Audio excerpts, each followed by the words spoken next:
Yeah, let's be honest, because remember, Putin had a reputation for closing down stations early on in his Really? presidential term. Yeah, for TV stations that kind of had like satirical lampooning programmes that made fun of him and other politicians were suddenly, how can we say, they were assimilated by the state. Really? And then stop producing those programmes, yeah. So those are the kind of concerns. We're going back a few years, but those are the legitimate concerns. OK. Got to be able to express your political opinions and talk about things like I just spoke about. So if we get closed down by tomorrow, you know why.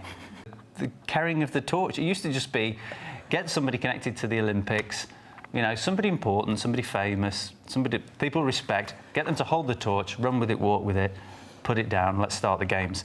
And now it's like monkeys and elephants and dolphins. I mean, it's just a circus, the whole thing. But I don't know why they need to try so hard. We are already talking about a record-breaking 56,000-kilometre journey. You have the record break in there already. Yeah. So why add more elements? Is there a musical number at any point? Because it feels like that's the only thing missing at this stage. Maybe that will be a big show-stopping extravaganza, maybe with the LGBT community involved, a real big camp musical number. That would be just the fitting finale, I think, to the torch. The torch relay. That's how they should hand it over to start the games. Yeah. A big camp up right at the last moment. That would have been lovely, although I doubt it will happen. No, but it's never too late. Good ideas are always worth considering. And I do think that's a good idea, by the way. What's his name? Sports minister, Vitaly Mutko. Yeah. If you're watching, which I doubt, if you're listening, which I don't think you do ever, then heed these words, because this is a good idea. Let's talk about something else that he's been saying, because we do have other Olympic news for you. So the sports minister, Vitaly Mutko, claims that the Sochi 2014 Winter Olympics will be the most compact games ever and should serve as a model for future hosting countries. He quite likes his own plans, doesn't he? The reason for that is that the venues, which will be confined to a mountain cluster and a coastal cluster, 2 Olympic villages, 1 Olympic park, separated by a 30-minute train ride. Because what he didn't like was that in Vancouver, he claims that they would spend 2 hours getting from one venue to the other. And he says in Russia, they've done it so well, even though Sochi, they had to build infrastructure from scratch. It was very difficult, but that gave them the idea to design something that makes it really easy for the visitors and the athletes involved.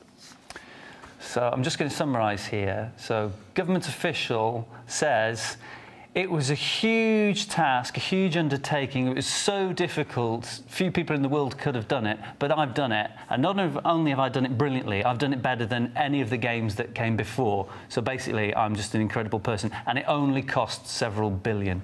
It is Monday, isn't it? So there's something my dad said to me, self-praise is no praise. So there is an awful lot of no praise going on in this story. But what about that? He brought up some points. Do you think they're valid or not? I think he's just blown his own trumpet.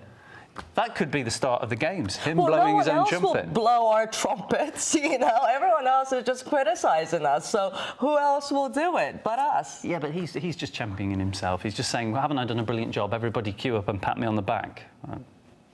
OK, let's go to the billions that you mentioned, OK? I'm not going to compliment him. Absolutely not. Not for that kind of price tag.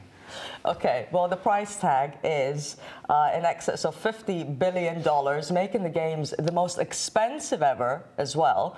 And the work began in 2007. And as of now, all the venues are complete. The only thing that's still not finished is the infrastructure surrounding it. But they are hoping that it will be finished in time for February the 7th. Hoping. Hoping. I'm sure there's calculations involved there, not just hoping for a miracle. In all fairness, if somebody gave you $50 billion and said, organise this event, and you've got, I don't know, 7 years to plan it and make sure that everything's ready on time, I don't think you have to be the most incredible person in the world to achieve that, you know?